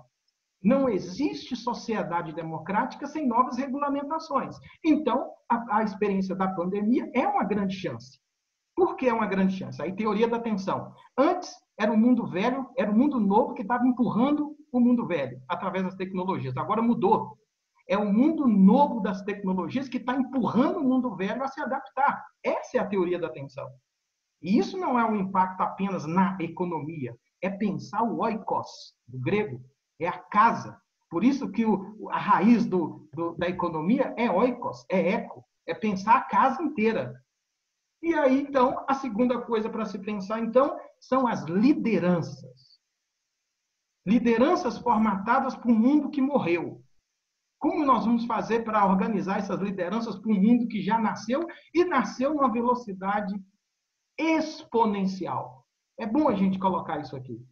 Nós estamos vivendo nesse momento, mas antes, gente, é antes da pandemia. Nós já tínhamos situações que a humanidade nunca tinha vivido na sua história inteira. A dinâmica exponencial não é da pandemia, é antes da pandemia. Até o vírus se aproveita da exponencialidade e ele é exponencial. Então, o modelo de liderança que aqui eu quero enfatizar, ele vai pensar junto um processo de economia que é inteira. Não é pensar o número, não é pensar a empresa pelo número, é pensar a empresa e a sociedade pelas grandes necessidades que elas precisam ser atingidas e correspondidas.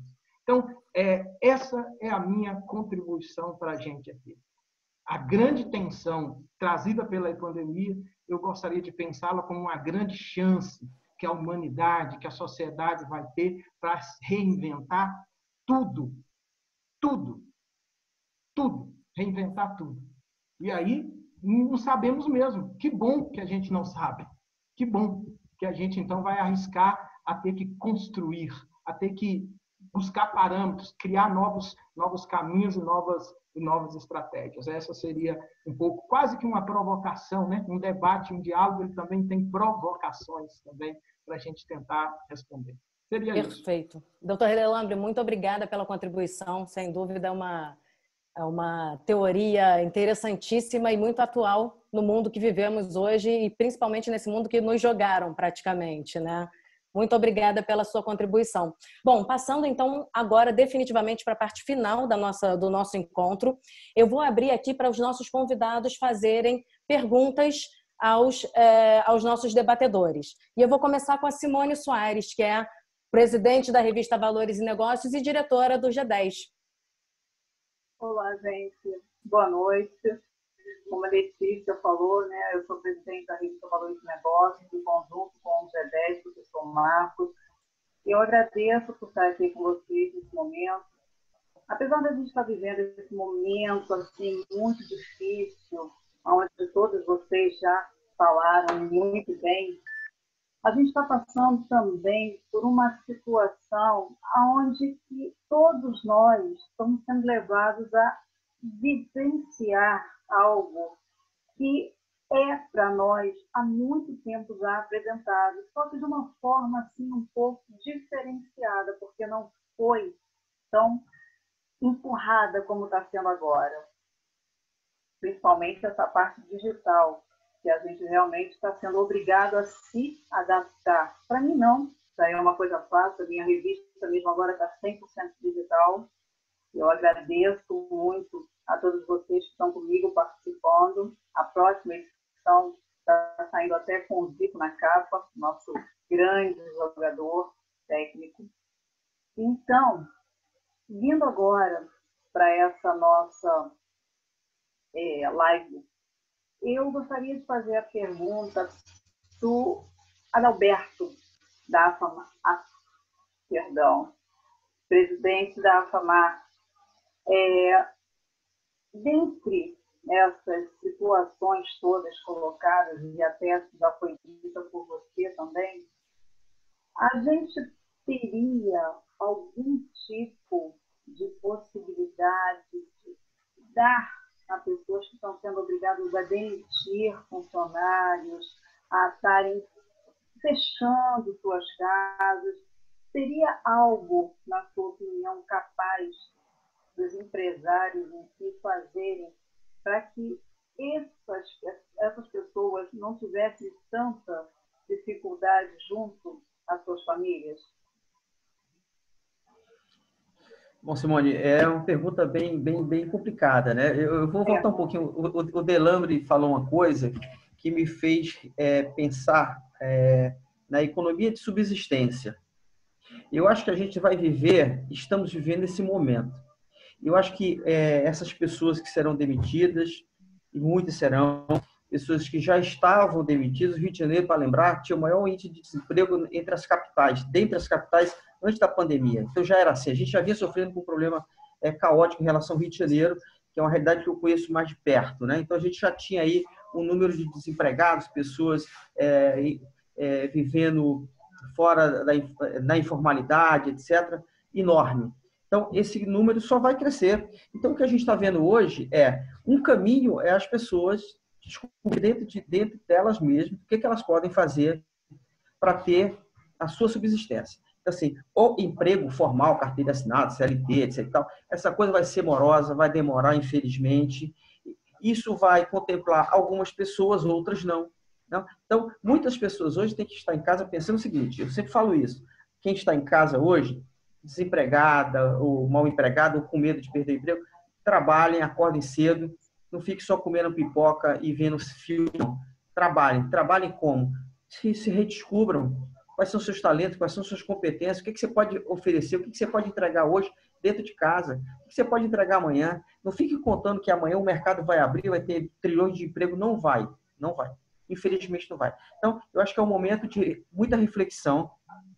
E eu acho que é o caminho maior, o caminho do empreendedorismo. O Rio já tem uma pegada empreendedora já há muito tempo. Então, eu acho que os pequenos empresários, pequenos empreendedores, as pessoas liberais, os MEIs, etc., os autônomos, têm que focar nisso, na trabalhabilidade, não na empregabilidade. No quanto que ela pode entregar para a sociedade e ser remunerada por isso. Seja lá para quantas pessoas forem. Eu acho que isso é o caminho maior. Em relação ao emprego formal, isso vai ser lento, sim. O Rio de Janeiro, quem vai puxar isso, na minha opinião, vai ser o turismo interno. Né? O Rio de Janeiro tem, como foi bem dito, dificilmente as pessoas vão ficar fazendo viagem para o exterior, ou daqui para lá, ou de lá para cá. Então, eu acho que a gente vai ter que investir no turismo interno, trazer as pessoas aqui, como a gente sempre fez, de Minas, de São Paulo. Isso gradativamente, paulativamente, com segurança. Isso vai demorar, gente, infelizmente. Né? Eu acho que a gente vai ter que viver muito por conta própria. Né? É meio que sobrevivência, é o que eu tenho muito em mente, assim, né? sem desespero. E não tem problema nenhum. Eu acho que é uma forma de se redescobrir de novo. Redescobrir forma de você viver da sua produtividade. Então, eu acho que o caminho é muito nessa linha. Com certeza. E o Sebrae está liderando muitos cursos também para as pessoas que têm assim, dificuldade, né, nessa área digital. Tem muitas possibilidades aí, até outras empresas sendo colocadas no mercado digital, ajudando a nós, a mim não, mas muitas pessoas que não têm essa facilidade em encontrar lá as respostas necessárias para esse momento. Mas muito obrigada por sua resposta. Obrigada, Simone. Obrigada, Adalberto. Bom, eu vou passar a palavra agora para a Karina Geverck, que é CEO da Trinx.com, e vou dar as boas-vindas novamente ao Itamar Serpa, que tinha caído anteriormente. Ele conseguiu retornar aqui ao nosso evento. Então, Itamar, a Karina Geverck vai fazer uma pergunta para você. Karina? Pode fazer. Estão me ouvindo? Sim. Estou ouvindo. Sim. Pode perguntar. Boa noite, obrigada aí pela oportunidade de estar com todos vocês. O Trinx, ele é um aplicativo para agendamento online em salões de beleza, né? Então, estamos na mesma área aí da saúde, bem-estar, beleza. Eu queria saber, assim, como é que está sendo em relação aos institutos em beleza, né? Como é que está sendo, transformaram em curso online? Como é que estão vendo aí a formação dos profissionais da área de beleza nessa vida futura? Era isso que eu queria saber. Bom, primeiro é o seguinte, a área as escolas, que são 300 no Brasil, elas foram literalmente fechadas. Como nós tínhamos um plano piloto começando em São Paulo de educação online e com só a parte prática para fazer nas escolas, nós colocamos esse plano em andamento. Mas, na verdade, nós estamos contando que só quando liberar mesmo as escolas para voltar às aulas, e aí é aula de adulto, né, não é de criança, nós acreditamos que elas venham primeiro, é que a gente pode aumentar o faturamento. Mas ele caiu para 20% ou 30%. Aliás, na área do Instituto Embeleze foi pior que na Embeleze Indústria. Mas nós estamos fazendo lá, estamos com caixa, vamos aguentar até setembro, está calculado setembro, outubro. Mas aí estamos incrementando o online, mas sem presencial, porque é proibido nos municípios. Só alguns municípios que estão abrindo. Inclusive os salões também estão fechados, mas nosso mercado não é salões, são alunos que vão atender o salão. Certo, obrigada, Itamar. Eu vou continuar aqui com o Itamar como debatedor, porque tem uma outra pergunta para o Itamar, que é do advogado Tiago Chaves. Pode fazer. Tiago? Oi, Tiago. O Tiago está online, mas eu não sei se ele está nos ouvindo. Escutei. Ah, tudo bem, Tiago? Tudo. No roteiro, eu acredito que era para o Vladimir, pelo roteiro que eu tinha recebido. Mas aí eu posso... Me passaram para o Itamar, mas não tem problema. Se você quiser direcionar a pergunta para o Vladimir, fica extremamente à vontade. É porque eu tinha me preparado para o Vladimir, fica a pergunta. Alguns já me conhecem, eu sou advogado, participo do G10, sou sócio do escritório da Jordano Advogados e eu percebi que todas as manifestações, né, foram em torno da insegurança e incerteza que desse momento que a pandemia tem causado, as incertezas do que vai acontecer daqui para frente. E percebi que existe muita esperança em torno de muitas coisas estão sendo depositadas em cima dos governantes. E o que eu queria saber é se existe algum tipo de projeto, caso não venha a ter aquele socorro que se espera do governo, se existe já algum plano, algum meio, algum método que já venha sendo estudado, seja ele jurídico ou algo parecido, para poder contornar esses efeitos da pandemia, que são as demissões, o corte de custo, né? Então, eu gostaria de ter essa reflexão, saber dessa opinião dos empresários, do que eles estão planejando, caso a gente não consiga contar com o governo, quais seriam as medidas, até se há algum pensamento jurídico em torno disso. Eu acho que, Itamar, tanto eu quanto o Itamar podemos responder, nós dois, porque essa pergunta é muito boa para nós que temos muitos funcionários, né? A gente tem lá perto de 2.000 pessoas na empresa, a Embeleze também é uma empresa enorme, que tem muita gente, e isso repercute com todo mundo. Eu não sei como o Itamar pensa, mas a Alterdata tem 31 anos, a Embeleze deve ter mais que isso. A gente não quer depender... 51. Tá vendo? Eu não sei como o Itamar pensa, mas eu não quero depender do governo para nada. Desde a fundação da empresa, qualquer planejamento que nós fazemos não é baseado em nada que o governo possa ajudar. Eu quero só que o governo não me atrapalhe, porque não é interessante a gente criar estratégias como bengala numa situação de governo. O que nós temos feito lá na Alterdata é usado as ferramentas que o governo está dando hoje, mas a minha estratégia está em cima do pior cenário. Então, hoje o governo está falando que eu não preciso pagar fundo de garantia agora, que eu vou pagar no futuro, estou fazendo. Não preciso pagar agora impostos federais para pagar no futuro, estou fazendo, porque nós temos na empresa 3 pilares de estratégia nesse momento. 3 coisas são muito fortes para a gente. Primeiro, é o fortalecimento do caixa. O fortalecimento do caixa é um pilar mais grosso que tem na empresa para segurar esse caminho no deserto. Segundo pilar é a nossa equipe. Nós chamamos lá na empresa de alterdatanos as pessoas que trabalham conosco, não chamamos de funcionários nem de colaboradores, e ali eu tenho uma preocupação muito grande frente ao que alguns já falaram aqui. A liderança está mudando, o jeito de se relacionar com eles está mudando, e eu não posso perder meus maiores talentos, porque eu sou uma empresa de serviço. Então, eu preciso reter o máximo possível. Um técnico nosso que a gente contrata demora 6 meses para estar pronto. Então, eu não posso sair demitindo todo mundo, que é um custo imenso. Eu estou rasgando dinheiro e perdendo os cérebros da companhia. Então, isso é muito importante para a gente. Terceiro grande pilar nesse momento é a nossa preocupação com os nossos clientes. Nossos clientes são fechados, a grande maioria. E isso causa um desastre na relação econômica da companhia, porque muitas empresas estão falindo, estão deixando de existir. A Alterdata tem 31 anos, nunca perdeu tantos clientes na vida como está perdendo agora. Clientes por falência, fechando as portas. Então, isso é um problema sério. Então, a nossa estratégia toda está galgada nesses 3 elementos, pensando nos riscos jurídicos que podem acontecer nesses 3 elementos. todas as reuniões estratégicas, os advogados estão envolvidos, principalmente os advogados trabalhistas, para a gente ter garantias que a gente não vai ter problemas nenhum. Só que tem um monte de interrogações ainda, né? Um monte de interrogações que a gente não tem certeza, porque as leis não são tão claras para o home office, elas não são tão claras para algumas coisas que estão acontecendo, e a nossa decisão da presidência da companhia é escutar um pouquinho menos os advogados e fazer acontecer. Às vezes, a nossa jurídica fala assim, isso aí tem um risco, vamos fazer acontecer, porque a gente precisa botar a empresa no ar, nós estamos no meio de uma guerra, os tiros estão vindo em todas as direções.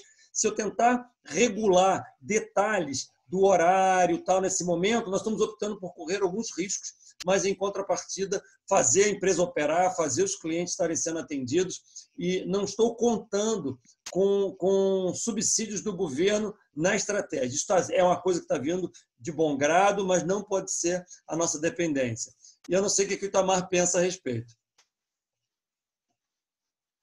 Está desligado o microfone, Itamar. Itamar, seu microfone está desligado, Itamar. Aperta lá o botãozinho. Olha, é o seguinte, agora está falando. O seguinte, nós temos nós somos uma situação um pouco diferente, porque nós não perdemos todos os clientes. E os supermercados e as farmácias estão abertas. Então, nós temos mais de 50% do faturamento, que é da indústria, é garantido. Então, nessa faixa de 60% a 70%, nós achamos que aguentamos até o final do ano. Mas, quer dizer, achamos que não acontecer nada pior. Agora, a ajuda do governo não chega às empresas por uma simples razão. Os bancos não vão botar risco, eles aumentam o juro por causa do risco. Se o governo não assumir que ele compra esses títulos, e aí o Senado está segurando lá, e não sei se liberou, mas deve liberar, aí sim os bancos fazem, porque depois o próprio BNDES ou qualquer ou até o próprio Tesouro Nacional compra essas coisas do banco e aí ele assume, realiza esse prejuízo. Porque muitos vão ficar inadimplentes. E o banco só empresta dinheiro a quem tem crédito e garantia real. Isso é verdade. Mas, de qualquer maneira, só na ordem que nós colocamos aqui, é quase igual, mas nós colocamos as pessoas na frente. Porque nós não podemos perder talento. Talento também, tanto faz indústria como serviço. Serviço é tudo, né? A indústria tem alguns ativos que são fixos. E o ativo da indústria, do serviço, é só pessoas. Mas nós controlamos muito venda, primeiro pessoas, venda e caixa. Nós não colocamos o caixa, porque se a gente colocar o caixa na frente, nós vamos baixar custo. E o problema não é baixar custo, o problema é sair dessa crise, e o certo é verificar o que você pode mudar para crescer, para depois você ter uma estrutura melhor. Nós horizontalizamos a presidência da empresa, eu falo diretamente com o pessoal no ponto de venda. A empresa ficou, vamos dizer assim, plana, ficou aquele sonho de ser uma administração plana. Então, essas são as medidas que nós tomamos e que vamos adotar ela após a pandemia. Muito bom. Tá Letícia. certo. Essa é a ação que a empresa está tomando. Obrigada. Gostaria de chamar a Magna Rusa, que é diretora da BRH, Associação Brasileira de Recursos Humanos, que gostaria de fazer uma pergunta para o Adalberto Santos, novamente. Magda? O microfone dela está... Peraí. Alô, oi, Adalberto. Olá, Magda, como vai? Prazer em estar com você mais uma vez. Eu queria saber uma coisa, Adalberto. Nesse cenário todo que a gente tem da pandemia e na empregabilidade ou trabalhabilidade, como você fala, implementação de empreendedorismo e tal para a retomada da economia, uma pergunta para você. Você acha que a implementação de mais cursos profissionalizantes em parceria com empresas seria uma forma mais eficiente de garantir essa trabalhabilidade ou esse empreendedorismo? Uma formação de mão de obra mais especializada? Magda, é uma excelente pergunta. Eu sempre defendi a escola profissionalizante. Eu acho que no Brasil inventaram que todo brasileiro tem ensino superior. Isso é uma falácia e te garanto que hoje tem mais gente desempregada com nível superior do que quem tem ensino profissionalizante. O Antônio, não sei se ele saiu daí, da FEComércio, da Senac. Assim, a escola profissionalizante, além de ser uma excelente oportunidade para o jovem entrar no trabalho cedo, ele ter uma profissão cedo, ele ser remunerado cedo, a gente vai ter problemas provavelmente menores de marginalidade. Você vai tirar muito jovem da marginalidade se ele com 14, 15 anos estiver fazendo ensino profissionalizante, tiver uma boa formação. Só que hoje não.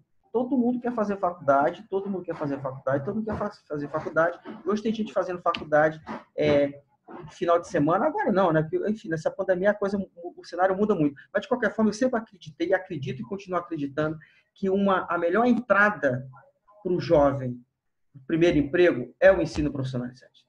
Isso não vai impedi-lo de fazer uma faculdade depois. De forma alguma. De forma alguma. Então, eu acho que o caminho é esse e que inventaram no Brasil o ensino superior como algo que daria o paraíso, o céu para todo mundo. Isso não é verdade. Eu tenho certeza, eu vejo isso. Eu te garanto que hoje tem mais gente trabalhando com ensino técnico do que com ensino superior. Então, eu acho que o caminho, sim, fazer parceria com empresa, sim. Eu acho que o SESC, Senac, a FATEC, o Cefet, tem uma série de escolas fantásticas que simplesmente estão desaparecendo, ou quase não produzem, ou quase não contratam, porque todo mundo foca na faculdade. Então, as classes C e D querem fazer faculdade, porque disseram para elas, inventaram isso, que se ele fizer, ele vai ter um emprego melhor. E é mentira. E é mentira. Isso não acontece na prática. Isso quando você vai fazer uma seleção dessas pessoas, falta a elas uma série de coisas, cultura, educação, etc, etc, etc. Além do ensino básico ter sido ruim, do ensino... enfim. E ela vai competir com um jovem de classe A, classe B, e vai perder a vaga. Ou vai desistir de estudar, não vai conseguir pagar. Não vai entrar na UFRJ, na UERJ, etc. Então, eu acho um grande equívoco. Eu acho que é um caminho para o primeiro emprego. Obrigada, Adalberto. Obrigada, Marta, pela pergunta. Sim. Antônio, você me permite complementar alguns dados? Claro, fica à vontade, Antônio. O Adalberto colocou muito bem, e esse tem sido o nosso foco principal do SENAC e no SEBRAE também. No SEBRAE, eu também estou na presidência do Conselho do SEBRAE e nós colocamos lá agora a Escola de Empreendedorismo, né? Criando essas oportunidades. E o SENAC é um dado interessante, 70% dos nossos egressos, dos cursos do SENAC, eles estão empregados. A nossa empregabilidade é em torno de 70% de quem faz curso, das pessoas que fazem curso profissionalizante conosco.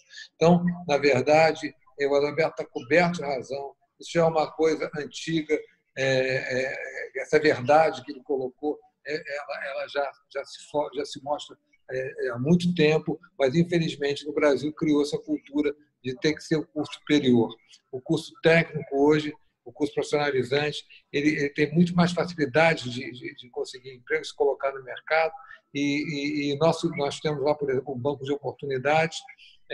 Agora mesmo, neste momento, através do nosso banco de oportunidades, surgiram 4.500 vagas no que nós fizemos lá pelo um banco de empregos virtual, e várias pessoas, 57 mil pessoas se candidataram, nós temos 4.500 vagas para oferecer.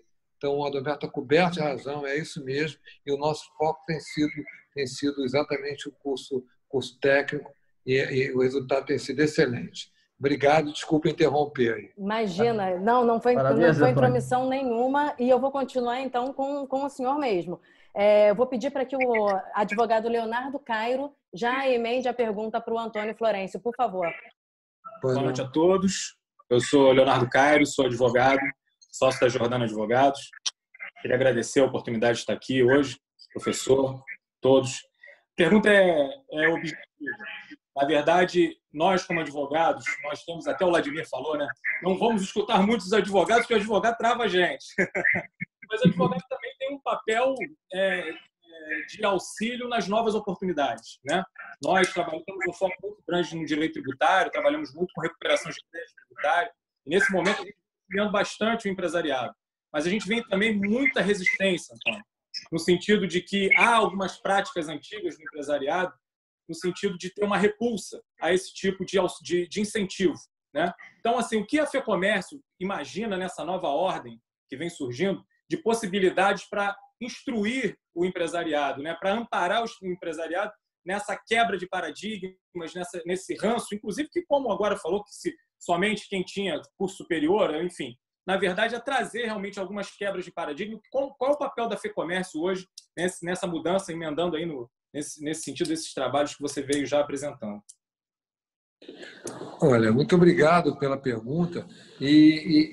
Na verdade, eu acho que é um momento que nós mais estamos sendo necessários e tentando ser úteis ao mercado, é exatamente tentar levar ao empresário as possibilidades, os novos cenários, os riscos, as oportunidades que o mercado está oferecendo. Então, por exemplo, nessa parte de relações trabalhistas, isso está sendo uma revolução, porque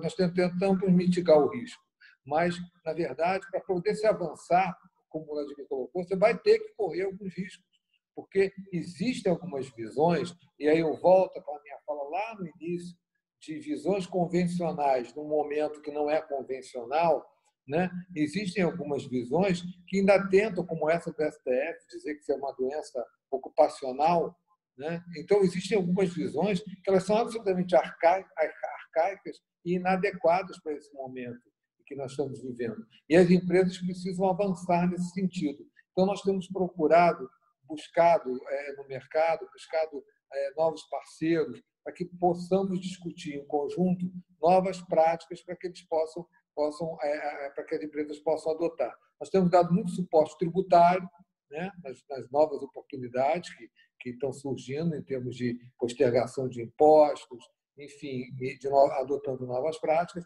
Na parte trabalhista, principalmente, nós estamos esgotando todas as medidas provisórias, temos feito lives, temos feito palestras, né, nesse sentido, para que o empresário possa se colocar nesse momento, e também na parte de mercado, né, nas oportunidades que o mercado oferece. Temos feito parcerias com várias câmaras de comércio, isso antes da pandemia, né, para que pudéssemos criar novas situações.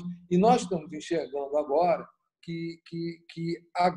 veja bem, esse momento que nós estamos vivendo, ele, com tamanha dimensão, a globalização da economia, ela também facilitou que houvesse esse colapso como um todo, né? Porque todos dependiam do desencadeamento de seus fornecedores, que vinham de outros países, que vinham de outros estados, enfim. Então, nós entendemos que vai haver uma oportunidade grande de incentivo e atração de empresas para os estados que tiverem esse tipo de visão vão tentar atrair empresas para que você cada vez mais se isole do risco, não é se isolar do mundo, se isolar do risco, e você passar a ter indústrias ou atividades essenciais dentro da sua área de atuação. Então, eu acho que vai surgir muita oportunidade nesse sentido, e nós estamos incentivando para que isso seja visto. Temos feito, através do SEBRAE, rodadas de negócios, né, para que as empresas possam se interligar, e o pequeno empresário, o SEBRAE foca muito no pequeno empresário, e que o pequeno empresário possa ter um braço que alcance a grande empresa, né? Então, basicamente, é isso. Eu espero ter respondido a pergunta. Letícia, deixa eu me redimir aqui com o Leonardo. O Leonardo falou que eu estou falando contra os advogados, pelo amor de Deus.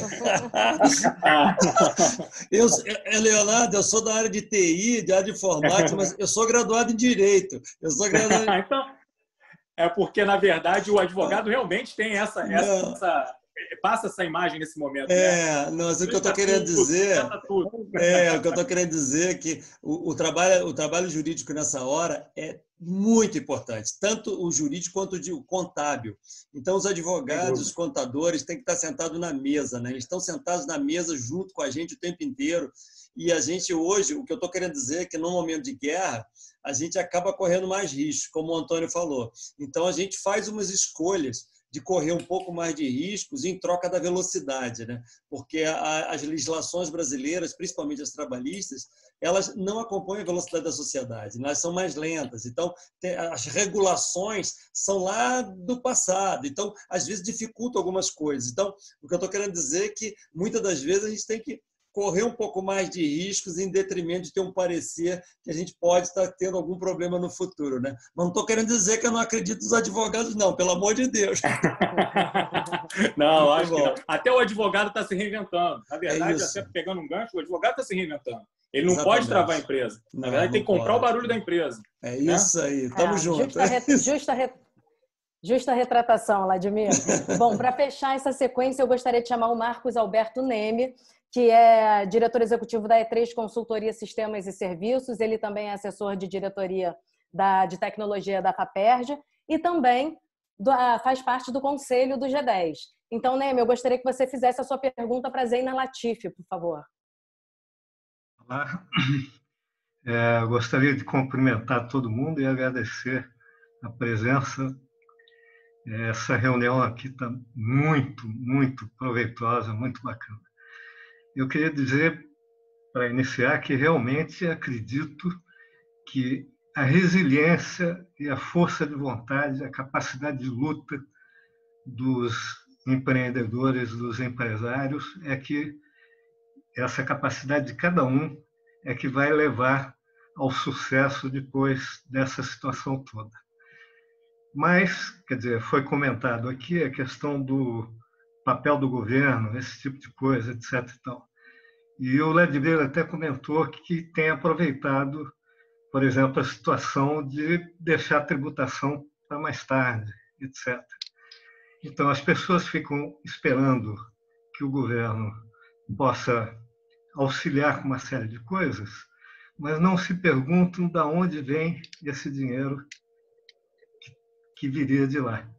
Esse dinheiro vem do nosso esforço, do nosso trabalho, do imposto que a gente paga. E se a gente não estiver trabalhando, não estiver produzindo resultado, não vai ter esse dinheiro. É por isso que, por exemplo, recentemente, Meirelles falou em imprimir mais dinheiro. Tá certo? Então, eu queria perguntar à Zeina como é que ela vê a perspectiva, porque a gente vê que o dólar está subindo, mas, na verdade, o real está caindo. O dólar até está caindo também, mas olhando, comparando com o real, ele tem uma subida. E a minha pergunta é, como é que você vê o futuro, quer dizer, da possibilidade de inflação, porque o pessoal comentou também que o caixa é importante para todo mundo. E as pessoas estão segurando o caixa. E num regime inflacionário, a manutenção do caixa é um problema. Tá certo? Se o dinheiro vai se desvalorizando com o tempo. Então, a minha pergunta é, como é que você está vendo a situação futura da nossa moeda nesse caminhar? Uhum. Bom, na verdade, é verdade que o dólar em relação a algumas moedas não está tão forte, mas o dólar em relação à maioria das moedas emergentes, enfim, está numa tendência mesmo de fortalecimento. O que está acontecendo é que o Brasil, a nossa moeda, ela está se enfraquecendo mais em relação ao que seria esperado por esse contexto internacional, está se desvalorizando mais em relação a moedas de países que são parecidos com a gente, porque, lamentavelmente, temos, de fato, uma reação à crise que não tem sido positiva, como eu já falei, e também esse movimento do Banco Central de reduzir juros está colocando mais combustível nesse movimento. Nós temos assistido, já não é de agora, mas se intensificou, uma tendência de saída de recursos do Brasil. E não a gente acha assim, o estrangeiro, não, são os locais, são os investidores locais que vão procurar outras oportunidades, principalmente porque existe uma perspectiva de que pode ser que a moeda nossa perca ainda mais valor. Não existe teto para o dólar. As pessoas acham que subiu muito, não vai subir mais. Não existe teto, né? Então, de fato, como a gente ainda tem muitas incertezas no meio do caminho e num contexto de juros baixos, o risco é da moeda, da nossa moeda, ainda se desvalorizar mais. Isso gera uma pressão iminente ali na inflação? Não, até porque, como todos nós estamos aqui, né, confinados, claro que a demanda está caindo. Hoje tivemos uma divulgação de resultado de inflação no campo negativo. Por um lado, a inflação de alimentos sobe, porque a demanda aumentou, né, para alimentação dentro de casa. Por outro lado, o setor de serviços, outros itens com valores bastante baixos, alguns até com variação negativa, preços que caíram. E aí tivemos esse PCA também no campo negativo. Agora, isso é um movimento que é transitório, não quer dizer que a gente aboliu o risco inflacionário no Brasil. Vejo alguns analistas muito afoitos em dizer que o problema inflacionário ele foi embora. Por um bom tempo, sim, mas a gente vai ter que, obviamente, passada essa crise, vamos ter que retomar reformas para a gente garantir que as contas públicas, enfim, pelo menos a dívida pública, que vai crescer, não vai ter jeito, mas que a gente consiga lá na frente enxergar um horizonte de estabilização e futura queda da dívida pública, porque essa é a grande âncora para uma inflação baixa num país como o nosso. E, obviamente, que o Banco Central é importante ser muito zeloso. Nesse aspecto, acho equivocada essa visão de que, olha, não tem restrição orçamentária, basta emitir moeda. Isso é voltar ao Brasil da década de 60, 70, né, em que o Banco Central acabava tendo essa prerrogativa e do que nós colhemos foi a nossa hiperinflação. Então, vejo isso como um risco. Acho que a gente não deveria sair, não é porque a crise tem ineditismos que isso nos autoriza a sair rasgando os manuais de economia. Acho que precisamos ser muito ativos nas políticas públicas mais localizadas, mais focalizadas. O momento pede isso, mas não podemos rasgar manuais do lado macroeconômico. Então, de novo, não vejo um risco iminente para a inflação, mas precisamos estar atentos para o futuro. Vamos lembrar que não faz muito tempo a gente estava com uma inflação, eu estou falando do final do governo Dilma, a discussão era que a inflação poderia sair do controle no Brasil por causa de tantos equívocos de política econômica, né? Precisou ter um impeachment no país para a gente reverter aquele risco. Então, isso foi outro dia, gente. Isso aqui eu não estou falando que foi na década de 80, não, 2016. Então, assim, precisamos manter responsabilidade na gestão da política macro. E o dólar, infelizmente, com volatilidade, tem dia que vai estar melhor, hoje foi um pouco melhor, mas não dá para a gente dizer que o ciclo de fortalecimento do dólar ou enfraquecimento da nossa moeda já se concluiu. O momento ainda é de volatilidade e, obviamente, exige cautela.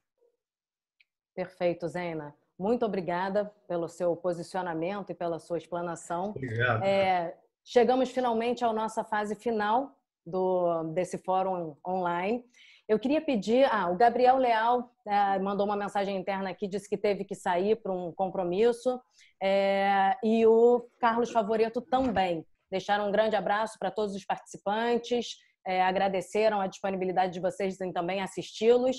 Então, eu vou para a fase final, de fato, pedindo para que cada um dos debatedores encerre esse fórum online com uma frase que acredita que justifique esse momento, que seja uma frase final para encerrar esse nosso debate. Posso começar com o senhor, Antônio Florencio? Olha, não seria uma frase, não, seria uma palavra somente. Reinvenção. E, olha, muito obrigado pela oportunidade de estar aqui com vocês, viu? Nós que agradecemos. Muito obrigada. Adalberto Santos. Eu queria oficialmente lançar aqui hoje a plataforma Rio Mais Emprego, que eu, juntamente com vários voluntários a serviço da comunidade, da sociedade carioca, vamos disponibilizar gratuitamente conhecimento, informação, consultoria para o povo do Rio de Janeiro. Isso é hora de sermos solidários. Desculpa, a frase é meio longa, mas é isso. Rio Mais Emprego. Procure lá na nossa plataforma, o site já está no ar. Obrigado por tudo. Obrigado aí, foi um prazer enorme. Obrigada a você, Adalberto. Pode deixar, inclusive, aqui no chat o endereço que as pessoas podem clicar e já se direcionarem ali diretamente, depois se elas tiverem, enfim, interesse em conhecer mais o projeto de vocês. Nós que agradecemos o compartilhamento das suas ideias, das suas informações. Eu queria chamar agora o Itamar Serpa, por favor, para as considerações finais. Itamar? Será que o Itamar caiu? Deixa eu ver aqui. Bom, Zeina, queria suas palavras finais, por favor. Bom, já se falou aqui da palavra solidariedade, enfim. Eu vou pegar uma fala do Vladimir sobre ele. Ele falou, olha, a minha empresa vai pagar impostos, eu vou, enfim, honrar meus compromissos. É isso mesmo. Quem pode honrar seus compromissos precisa fazê-lo, né? Mesmo que isso signifique reduzir seu caixa, mesmo que isso de alguma forma impacte as finanças da empresa. Solidariedade quem pode faz, né? E obviamente um olhar atento aos seus fornecedores e aos seus clientes, porque de repente estão precisando também de uma mão amiga. Então essa solidariedade na prática no mundo dos negócios. E gostei da fala sobre a questão das lideranças. Precisamos cobrar mais responsabilidade das lideranças. Maravilha. Bom, para finalizar, eu quero agradecer a todos os participantes, a todos os debatedores. Muito obrigada pela disponibilidade de vocês, por estarem conosco aqui, pelas informações de grande valia para esses próximos passos que nós vamos dar agora nesse futuro recente. Mas para finalizar mesmo, eu gostaria de chamar o Vladimir Carvalho para dar as suas considerações finais. Por favor, Vladimir. Obrigado, Letícia. A Zeina fez uma colocação aí bem bacana, porque a minha colocação, a minha mensagem final, eu acho que está muito ligada ao que ela comentou sobre as lideranças. Nós temos que apoiar muito, não só as nossas lideranças, nossas empresas, porque eles têm que trabalhar num outro padrão, uma outra aproximação, com outra colaboração, mas nós podemos ajudar as lideranças que estão ao redor do nosso negócio. Se vocês tiverem a oportunidade de ir no YouTube, colocar meu nome no YouTube com a frase "O Brasil precisa dos brasileiros", vocês vão ver vários vídeos que eu gravei tentando conscientizar a população do quanto cada um pode fazer um pouquinho para ajudar a roda da economia a girar. Detalhes, desde a sua empregada doméstica, que você pode continuar pagando para ela e depois ela presta serviço para você, o seu professor de tênis, que você pode continuar pagando e depois ele presta serviço para você, uma série de iniciativas desse tipo que tem a ver com a solidariedade, tem a ver com a consciência que a economia não é o governo, não é o Banco Central, a economia somos nós. Nós que compramos as nossas coisas todos os dias, somos parte da economia. Eu acho que nós podemos ajudar muito se nós tivermos consciência, pensar muito mais no Brasil e não no indivíduo em si. Eu acho que essa apresentação de hoje aqui foi sensacional. Eu queria agradecer a participação de todos. Nós fornecemos aqui as plataformas da nossa empresa para tentar colaborar com o evento. Eu estou muito feliz aqui de ter contribuído e ter pessoas de nível tão alto aqui discutindo assuntos tão importantes para o nosso país. Muito obrigado por todos e boa noite. Boa noite e até a próxima. Muito obrigada.